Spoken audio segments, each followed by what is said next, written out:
આજે આપણે બનાવીશું એકદમ ચટપટી અને નાની નાની ભૂખ માટે ટેસ્ટી એવી મુંબઈની ફેમસ સૂકી ભેળ. તો ચાલો બનાવીએ ચટપટી અને ટેસ્ટી એવી ભેળ. હવે સૌથી પહેલા ચટણી બનાવવા માટે મિક્સર જારમાં આપણે લીલા દાણા ઉમેરી દઈશું. સાથે તેમાં ફુદીનાના પાન એડ કરી દઈશું. મીઠા લીમડાના પાન ઉમેરી દઈશું.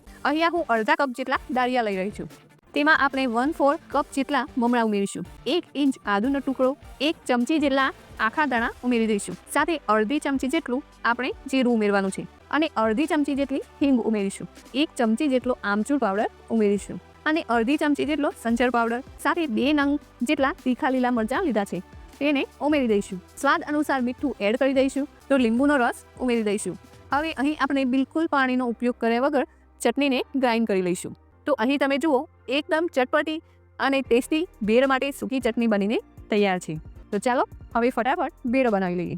ભેળ બનાવવા માટે મેં અહીંયા 4 કપ જેટલા મમરા લીધા છે. સાથે અડધા કપ જેટલી મસાલાવાળી ચણાની દાળ, અડધા કપ જેટલા શેકેલા સિંગ દાણા ઉમેરી દઈશું. સાથે આપણે તેમાં એક ઝીણી સમારેલી ડુંગળી ઉમેરી દઈશું. ટામેટું ઝીણું કટ કરીને ઉમેરી દઈશું. દાળના દાણા ઉમેરી દઈશું. હવે આપણે જે ચટણી તૈયાર કરી છે તેમાંથી 3-4 મોટી ચમચી જેટલી ચટણી મમરામાં ઉમેરી દઈશું.